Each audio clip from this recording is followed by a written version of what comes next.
People say the truth about a man always reveals itself when the doors of power open for him.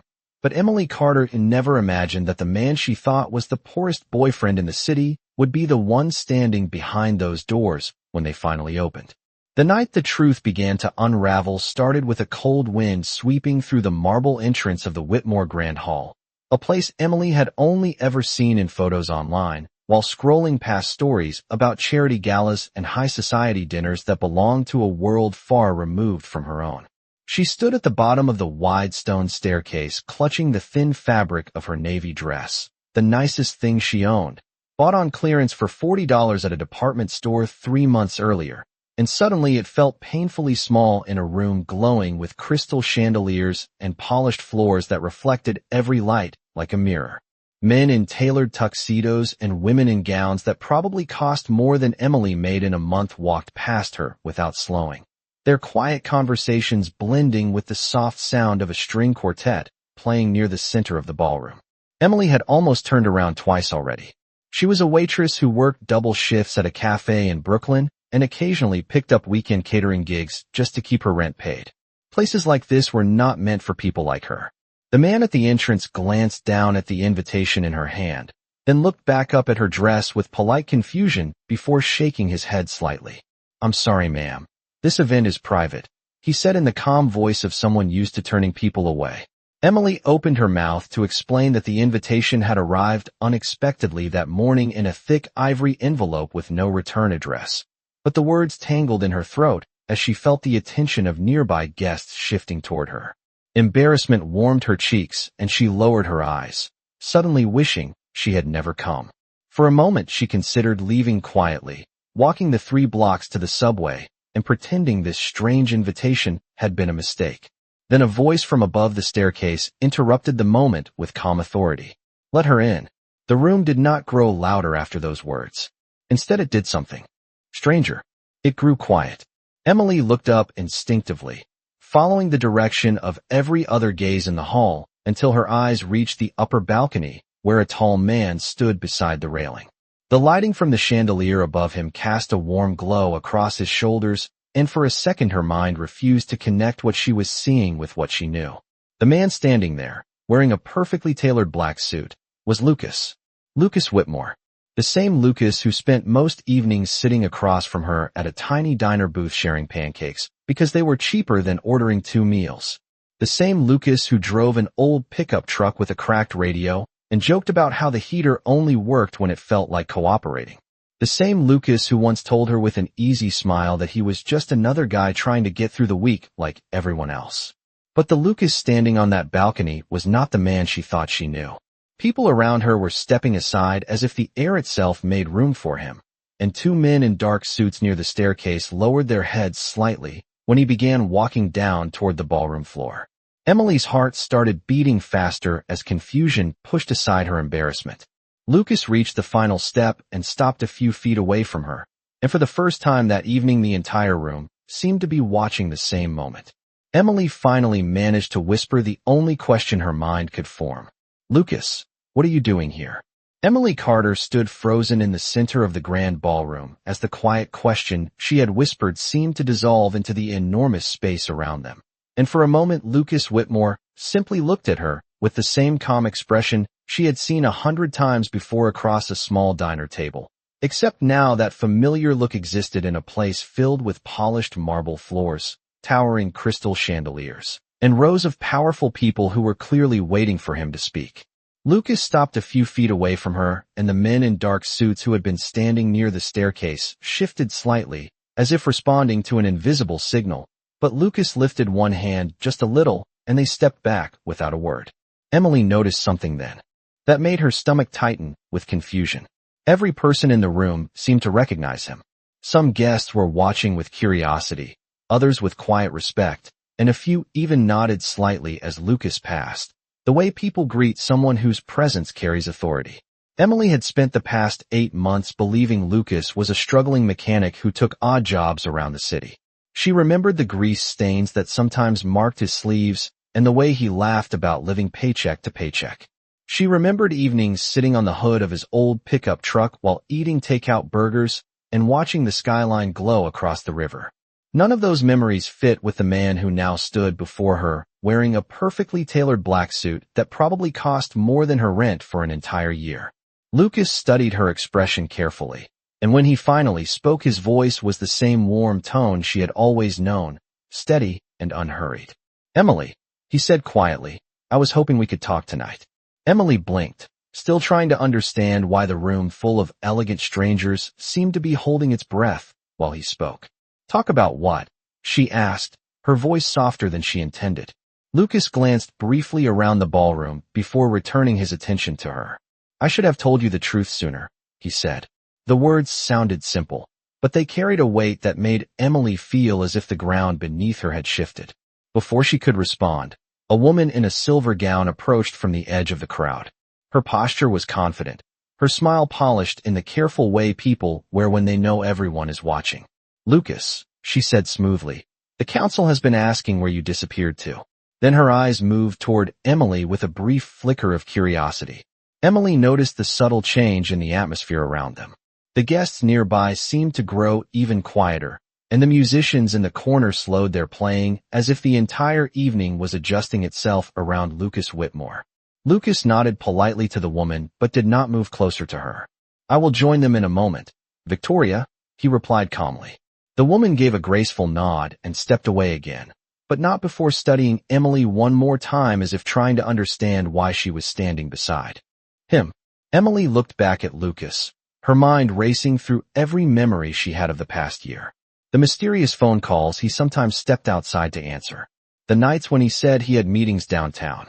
The times restaurant hosts suddenly found them a table even when the place was full. She had ignored those details because the man she knew had always seemed so ordinary. Lucas saw the realization beginning to form in her eyes and exhaled slowly. "Emily," he said, "the truth is that the life I showed you is not the whole story. And tonight, whether I planned it or not, you are seeing the part one kept hidden." Emily felt the noise of the ballroom return slowly, like sound rushing back after a moment underwater, but it no longer felt like a place she could breathe easily. The chandeliers above them shimmered against the polished marble floor, and the quiet music resumed somewhere across the room. Yet every movement around her seemed distant as her mind tried to connect the Lucas she knew with the man who stood before her now. For months her world with Lucas had been simple. He picked her up after late shifts at the cafe in that old pickup truck whose heater only worked when the engine had been running for at least 10 minutes. He showed up with grocery store flowers on random Tuesdays and insisted that the best dinners were the ones they cooked together in her tiny apartment kitchen. She remembered the way he laughed when he burned grilled cheese sandwiches because he always forgot to turn the stove down. Nothing about those moments felt like a performance. They felt real, steady, comfortable in the quiet way that made life feel less heavy after a long day of work. That was why the scene unfolding around her felt impossible. Emily glanced around the ballroom again. The ceiling stretched nearly 40 feet overhead, painted with soft gold details that reflected the light from enormous chandeliers. A long balcony circled the upper level where more guests leaned over the railing watching the floor below. This place belonged to a world of charity foundations, political donors, and executives whose names appeared in newspapers beside photographs of skyscrapers and corporate towers. It did not belong to a waitress who counted tips at the end of every shift to make sure she had enough to cover rent and subway fare. Lucas seemed to sense every thought moving across her face. "I never wanted you to find out like this," he said quietly. Emily folded her arms instinctively, as if trying to hold herself steady in a room that suddenly felt too large. "Then why did you not tell me?" she asked. Lucas looked down briefly, the way someone does when choosing words carefully.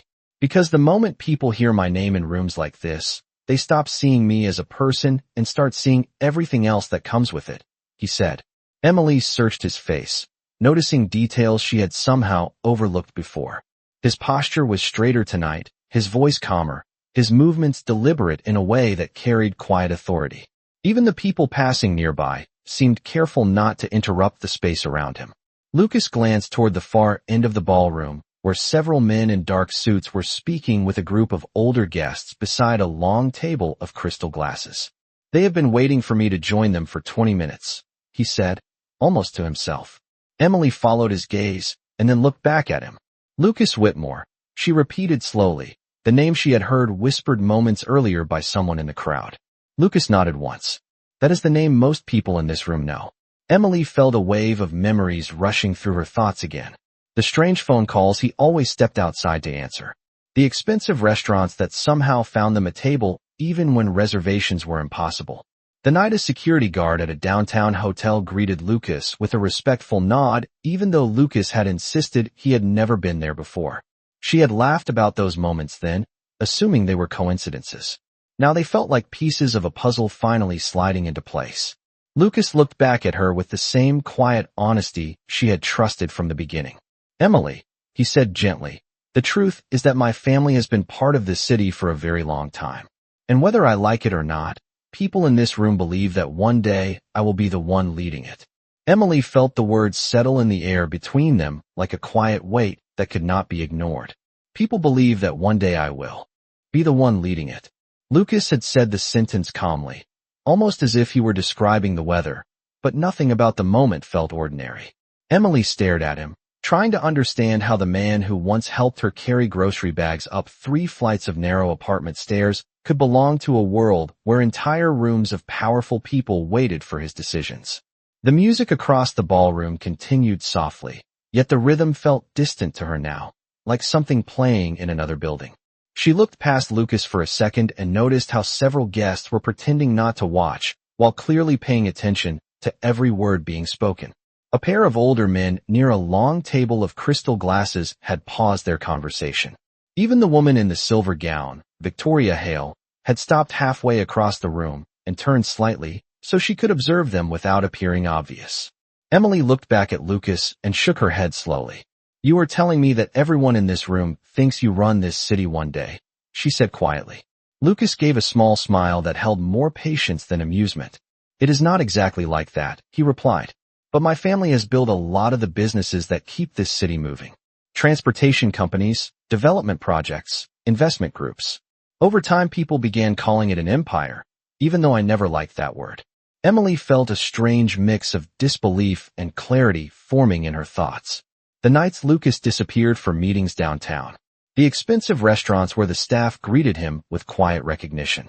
The way certain people stepped aside on the sidewalk when they saw him approaching. She had always assumed those moments were coincidences. Now they felt like clues she had ignored. Lucas took a slow breath and glanced briefly toward the balcony above them, where several guests were leaning against the railing watching the floor below. "When my father passed away 3 years ago," he said carefully, "the board of directors decided that I would eventually step into his position." Emily blinked. "Board of directors," she repeated softly, the phrase sounding strange in her mouth. Lucas nodded once. "The Whitmore Group owns more than 40 companies across the city and several states nearby. Someone has to guide those decisions." Emily felt the ground of certainty she had built over the past year begin to shift beneath her. Lucas Whitmore, the man who showed up in an old pickup truck with takeout burgers and cheap grocery store flowers, was also the heir to a network of businesses large enough to influence the entire city around them. And somehow she had never known. "Why did you pretend to be someone else?" she asked finally. Lucas met her eyes again, and the quiet honesty in his expression had not changed. "Because the moment people hear the Whitmore name, they start acting differently," he said. "They agree with everything I say, even when they do not believe it. They laugh at jokes that are not funny. They offer kindness that is really just strategy." Emily felt the truth of those words settle into the silence between them. For months, she had treated Lucas like any other person. She had complained about long work shifts, argued with him about movie choices, and once refused to let him pay for dinner because she insisted it was her turn. Lucas had never corrected her. "I wanted at least one part of my life to be real," he continued quietly. "And when I met you at that diner, you did not care about any of this. You just handed me a menu and told me breakfast ended in 15 minutes. Emily remembered that moment suddenly with perfect clarity. A quiet afternoon shift, an unfamiliar customer sitting in the corner booth, and a simple conversation that had somehow turned into the most important relationship of her life. She looked around the enormous ballroom again, realizing that the truth Lucas had hidden was larger than anything she had imagined. Emily stood very still as the memory Lucas had mentioned returned to her with surprising clarity. The afternoon had been quiet that day. One of those slow weekday shifts when the diner smelled like fresh coffee and toasted bread, and the sunlight through the front windows stretched across the checkered floor. She had been halfway through refilling the sugar containers behind the counter when the door opened, and a man she had never seen before stepped inside, wearing a worn denim jacket and boots that looked like they had seen better days. He had chosen the booth near the window, and when Emily walked over with a menu, she had not noticed anything unusual about him. He looked tired, maybe a little distracted, like someone who had been working all morning. She remembered placing the menu in front of him and saying the same sentence she told every customer during the breakfast shift. If you are planning to order pancakes, you should decide soon, because breakfast ends in 15 minutes. Lucas had laughed quietly at that and thanked her before asking what she recommended. At the time, Emily thought nothing of it. It was just another ordinary conversation in a diner that served hundreds of customers every week.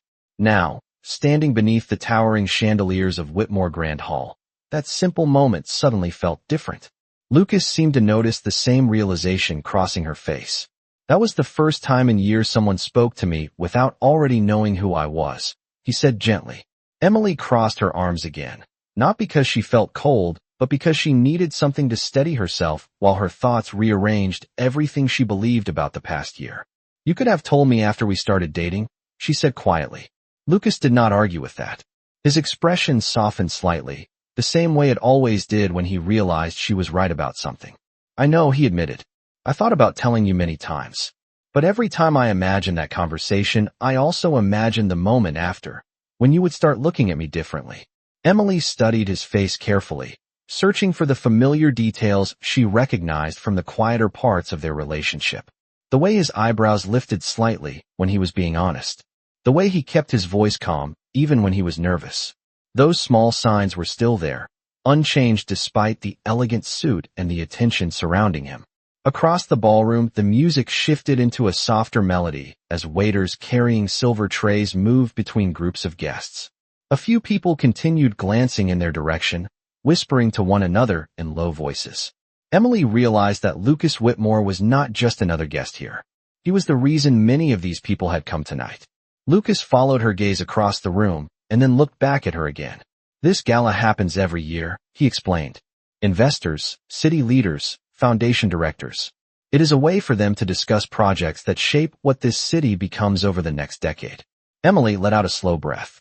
She had spent most of her adult life worrying about rent payments and subway delays, while Lucas had apparently been attending conversations that influenced entire neighborhoods.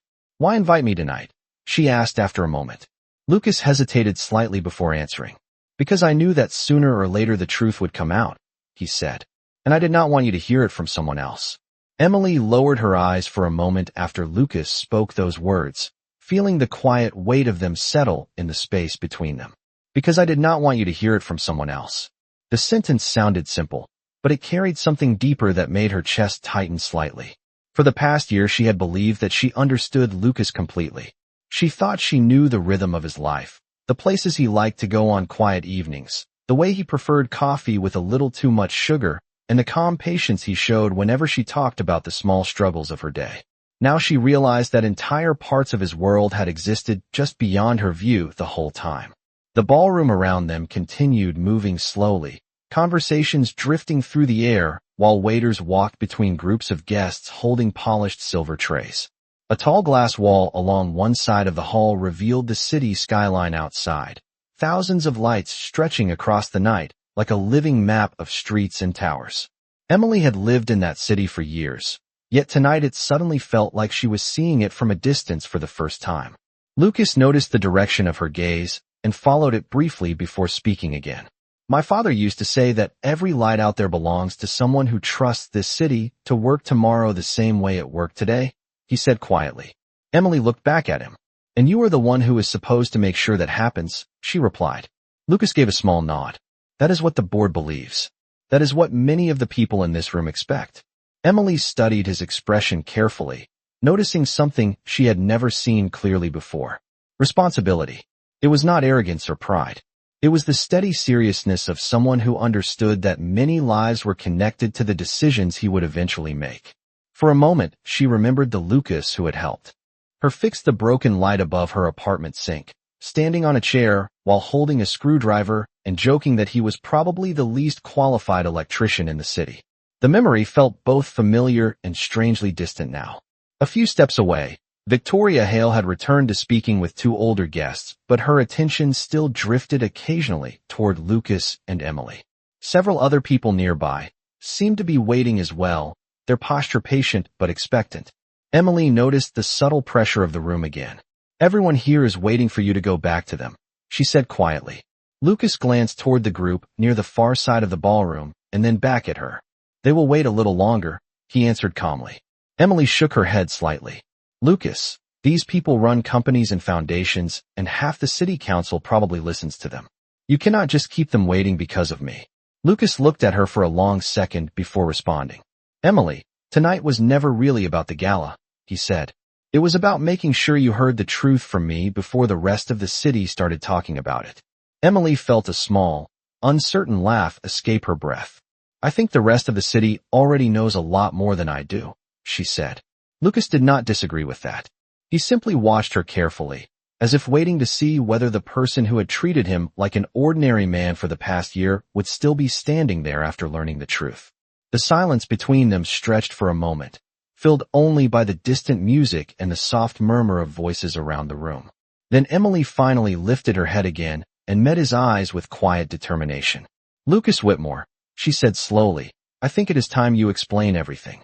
Lucas held Emily's gaze for a long moment after she spoke those words, as if measuring the weight of the conversation that was about to unfold between them. Around them the ballroom continued moving with polished elegance, guests exchanging greetings and waiters gliding quietly between tables, but the space directly around Lucas Whitmore and Emily Carter felt strangely still. Lucas nodded once, slowly, accepting what she had asked. "All right," he said calmly. "You deserve that much." Emily remained where she stood, her arms folded lightly, as if she needed something steady while the truth finally surfaced. Lucas took a small step closer so they could speak without raising their voices above the quiet music drifting across the room. "The Whitmore Group began with my grandfather almost 80 years ago," he said. "He started with a shipping company along the river when the city was expanding faster than anyone expected. One business became two, then five, then entire development projects." Emily listened carefully, her expression focused. Lucas continued speaking in the same calm tone he used when explaining simple things back at the diner. Yet the scale of what he described was anything but simple. "By the time my father took over, the company had grown into transportation networks, real estate development, renewable energy investments, and a handful of technology startups," he explained. "Thousands of employees depend on those companies now." Emily felt a quiet wave of realization move through her thoughts. She had heard the Whitmore name before in passing conversations at the cafe, usually when customers discussed new construction projects downtown or major investments appearing in the business section of the newspaper. She had never connected that name to the man who sat across from her eating pancakes on Sunday mornings. Lucas glanced toward the balcony above them again, where several guests were leaning along the railing, clearly aware that something important was unfolding on the ballroom floor. "My father believed leadership should be learned slowly," he continued. "For years he brought me into meetings and showed me how decisions affect people far beyond the boardroom. But when he passed away, the board assumed I would immediately step into his position." Emily tilted her head slightly. "And you did not want to?" she guessed. Lucas gave a faint smile that carried a hint of relief that she understood. "Not at first," he admitted. "I wanted to know what life looked like outside those conference rooms. That is why I stopped attending most public events and began living quietly for a while." Emily remembered something suddenly and spoke before she could stop herself. "The pickup truck?" Lucas nodded again. "A friend owns a small repair shop in Queens. I spent a few months helping there because nobody recognized me under a mechanic's jacket." Emily exhaled softly, almost laughing at the strange honesty of it. "So the grease stains were real," she said. Lucas smiled more, fully for the first time since the conversation began. "Very real," he replied. Emily looked around the ballroom once more, the golden lights reflecting across the marble floor and the distant skyline glowing beyond the glass walls. The world Lucas belonged to was enormous, yet the man standing in front of her still felt like the same person who once waited patiently outside the diner until her shift ended. One more question formed in her mind, the one that mattered more than all the rest. "Lucas," she said quietly, "if you were trying to escape that life for a while, why come back tonight?" Lucas did not answer Emily immediately. For a moment he simply looked past her toward the enormous glass wall at the far side of the ballroom, where the city stretched into the night, thousands of lights blinking quietly across the skyline like distant signals. When he finally spoke, his voice carried the calm steadiness she had come to recognize during long, late-night conversations after her diner shifts ended. "Because running away from responsibility only works for so long," he said quietly. Emily studied his expression carefully, noticing the seriousness behind his words. Lucas Whitmore had never seemed like someone who avoided problems, yet the story he had just told revealed that for a while he had stepped away from a future that most people would have accepted without hesitation.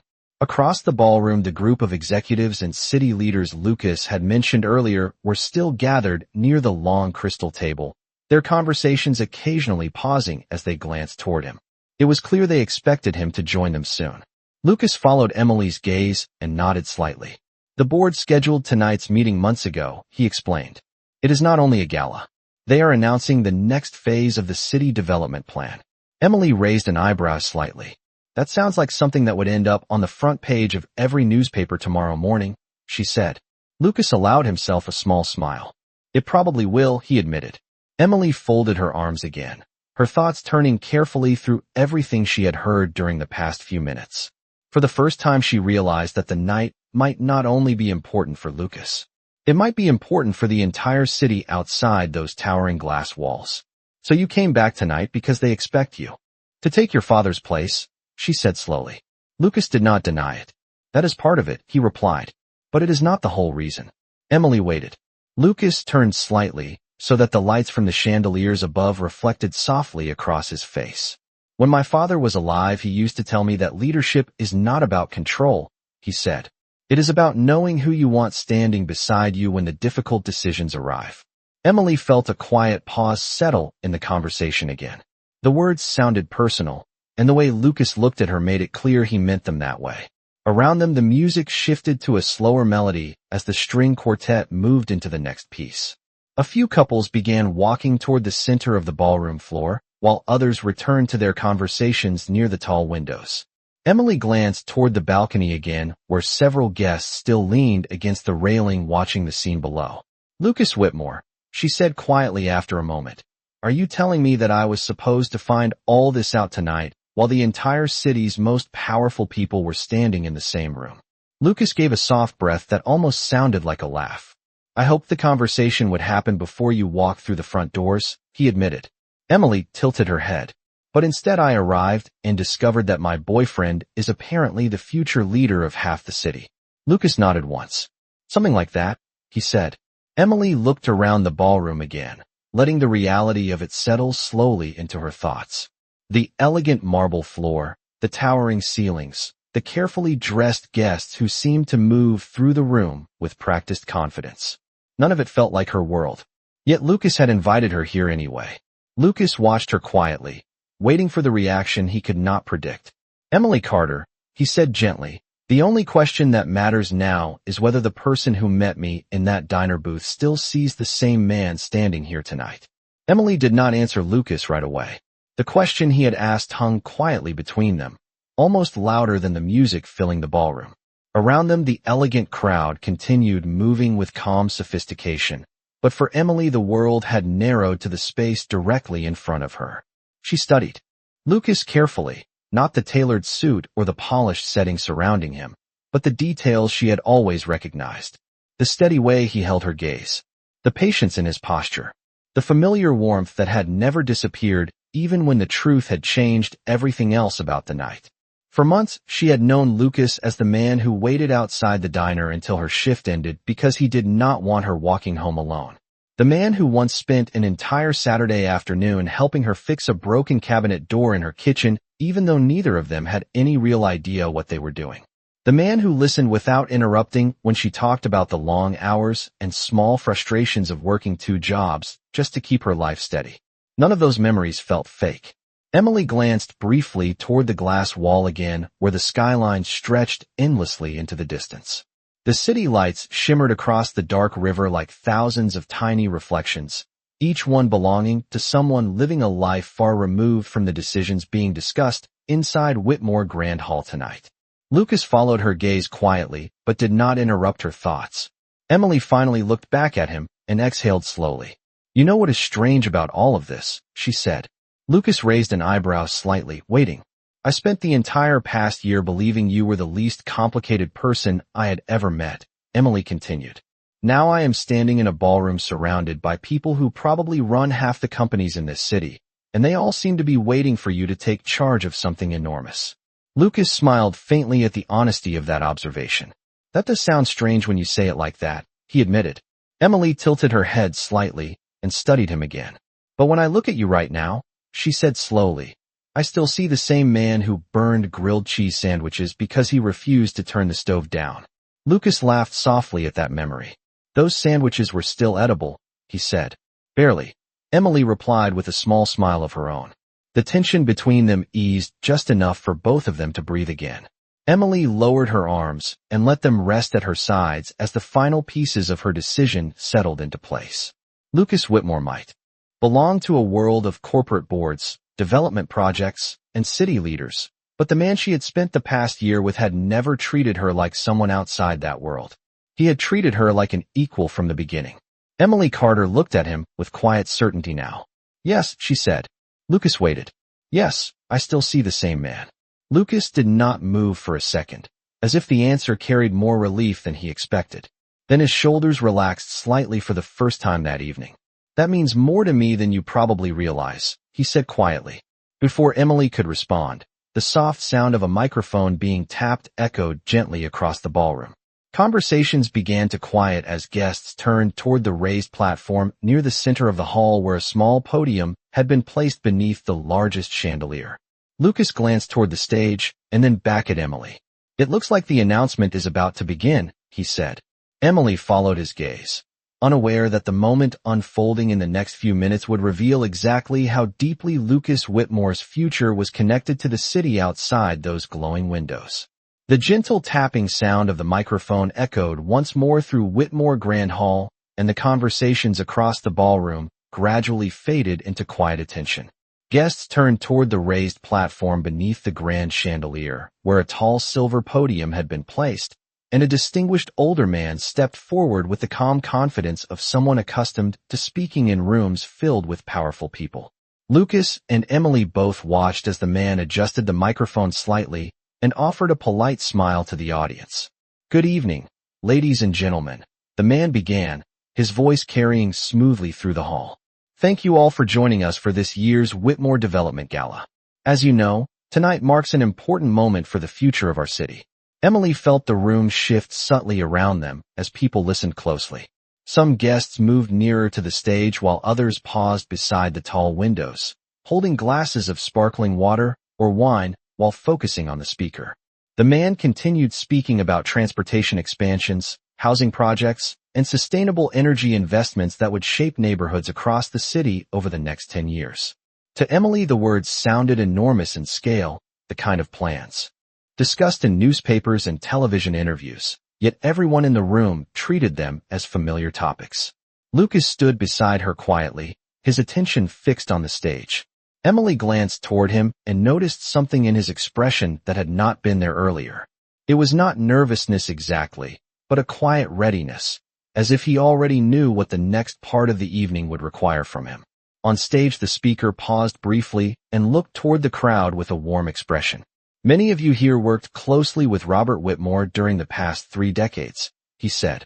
"His leadership helped transform this city into the thriving place we know today. Even after his passing 3 years ago, the foundation he built continues guiding the projects that keep our economy growing and our communities connected." Emily felt the atmosphere grow more respectful as several guests nodded gently at the mention of Lucas's father. The speaker took another small pause before continuing. "But every great chapter eventually gives way to the next," he said. "The Whitmore Group has spent the past 3 years preparing for the future, and tonight we are honored to introduce the person who will guide that future forward." Emily felt a quiet tension ripple through the room. Some guests already seemed to know what was coming, while others leaned slightly closer in anticipation. The man turned his head toward the side of the ballroom where Lucas and Emily were standing. "Lucas Whitmore," he said clearly, "would you please join us on stage?" For a second, Emily felt as if the entire ballroom had shifted direction at once. Hundreds of eyes moved across the polished marble floor toward the same place. Lucas looked down at Emily briefly, his expression calm but sincere. "This is the part one could not avoid," he said softly. Emily swallowed once, realizing that the moment Lucas had been preparing for all evening had finally arrived.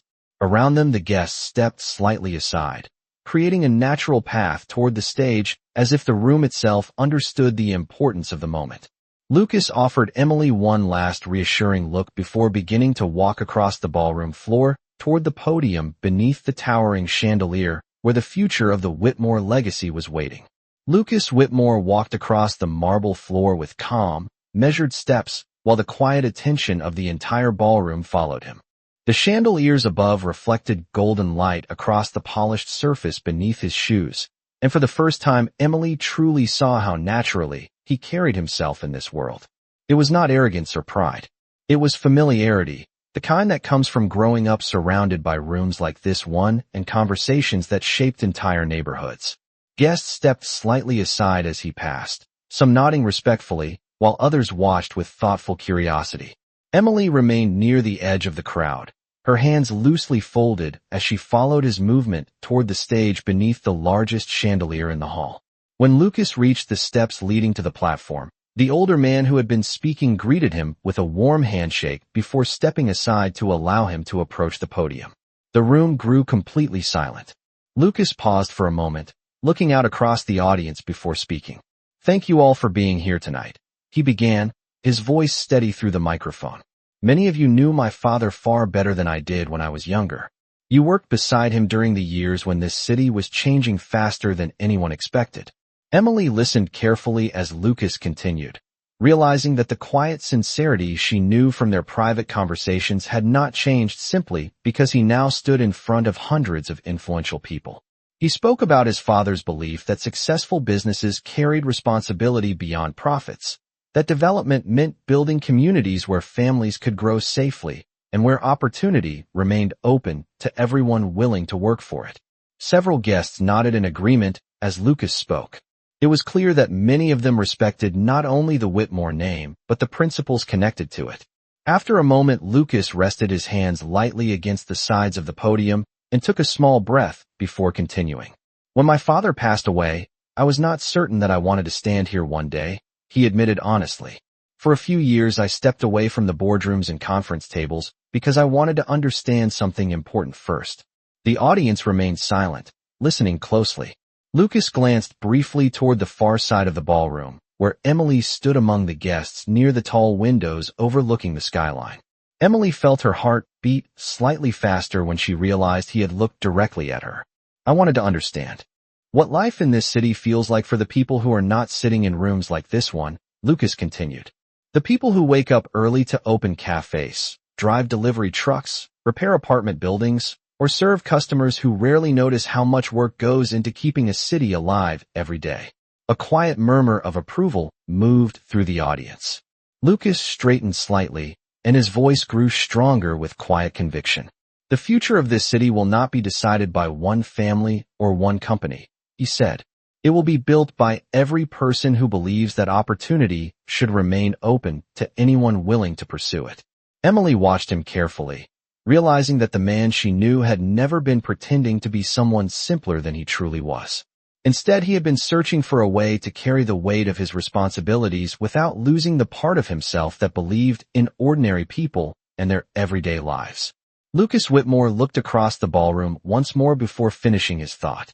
"And tonight I accept the responsibility to lead the Whitmore Group into the next chapter with those principles guiding every decision we make."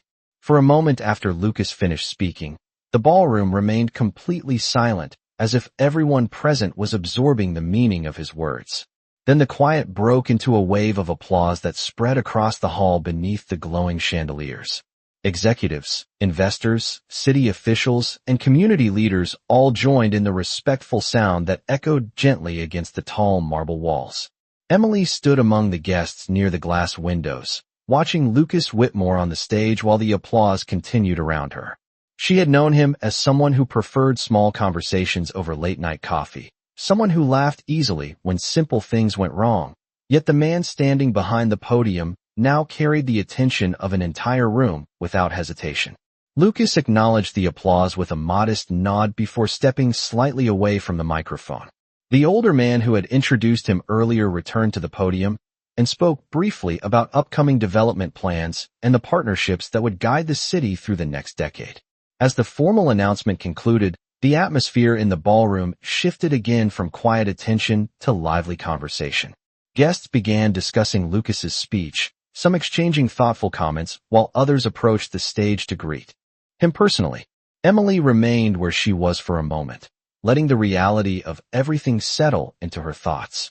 The city lights outside the glass wall still stretched endlessly across the dark horizon, the same skyline she had watched countless nights from the diner parking lot after finishing her shift. Yet tonight those lights felt different because she now understood how closely Lucas's future was connected to the life of that city. After several minutes, Lucas stepped away from the platform and began making his way back through the crowd. A few guests stopped him along the path to offer congratulations or shake his hand, but Lucas spoke with each person briefly before continuing toward the windows where Emily stood waiting. When he finally reached her again, the noise of the ballroom softened around them as if the rest of the evening existed somewhere slightly farther away. Emily looked at him carefully, the same thoughtful expression she often wore when considering something important. "That was quite a speech," she said quietly. Lucas smiled faintly, though there was still a trace of seriousness in his eyes. "It was honest," he replied. Emily nodded slowly, glancing back toward the stage before returning her attention to him. "You spoke about people who open cafes and repair buildings and keep the city moving every day," she said. Lucas followed her gaze briefly and then looked back at her again. "Because they are the reason the city works," he answered simply. Emily allowed herself a small smile at that response. For months, she had wondered whether Lucas was too calm, too thoughtful to belong in a world that seemed so competitive and strategic. Now she realized that those same qualities might be exactly why he belonged there. Around them, the conversations continued, but the quiet understanding between Lucas and Emily felt separate from the noise of the crowd. Emily Carter studied the man standing in front of her once more before speaking softly. "Lucas Whitmore," she said, "I think the city might actually be lucky to have you leading it." Lucas looked at Emily for a quiet moment after she said those words, and the faint smile that followed was not the confident expression the rest of the ballroom had seen during his speech. It was the same simple, relieved smile she had come to recognize during late evenings when the diner lights dimmed and the last customers finally went home. "Lucky might be a strong word," he replied gently. Emily tilted her head slightly. "You do not believe that," she said. Lucas glanced across the ballroom, where groups of investors and city officials were already discussing the plans he had mentioned only minutes earlier. Waiters continued moving between conversations with trays of drinks while the string quartet resumed its quiet music near the center of the room. The evening had returned to the polished rhythm of a formal gala, yet for Lucas and Emily the moment still felt personal. "I believe leadership only matters if it helps the people who never attend events like this one," Lucas said calmly. Emily nodded slowly as she followed his gaze back toward the enormous glass wall overlooking the skyline. From this height, the city looked peaceful, thousands of windows glowing across neighborhoods where families were finishing dinner, where late-night cafes were still serving customers, and where workers were preparing for another day that would begin before sunrise. Somewhere out there was the small diner where Emily Carter had first met Lucas Whitmore without knowing anything about the world behind his name. The memory of that ordinary moment made her smile softly. "You know something?" she said after a pause. Lucas raised an eyebrow. "When you first walked into that diner, I thought you looked like someone who had no idea what he wanted to do with his life." Lucas laughed quietly at that. "That might have been true at the time," he admitted. Emily crossed her arms lightly, but her voice carried a warmth that had nothing to do with the elegant ballroom surrounding them. "But the man who stood on that stage tonight sounded like someone who finally figured it out," she continued. Lucas considered that for a moment before answering. Maybe meeting someone who treats you like an ordinary person helps you remember what actually matters, he said. Emily looked at him carefully, recognizing that he meant those words sincerely. The applause earlier, the attention from investors and executives, the responsibility waiting for him beyond this evening. None of it had changed the quiet honesty she had always seen in him. Around them the conversations continued, and the gala slowly moved into the later hours of the night. Yet Lucas and Emily remained near the window where the lights of the city stretched endlessly. Into the distance, Emily Carter finally spoke again, her voice calm and certain. "Well, Lucas Whitmore," she said, "if you are going to help guide the future of this city, then you should probably remember where you used to eat breakfast every Sunday morning." Lucas smiled again, the same genuine smile she had known long before the truth of his world appeared beneath the chandeliers of Whitmore Grand Hall. "Do not worry," he replied softly. "Some things are too important to forget." And beyond the tall glass windows the city continued shining quietly, unaware that the man who would soon help shape its future had once sat in a small diner booth simply hoping someone would see him for who he truly was.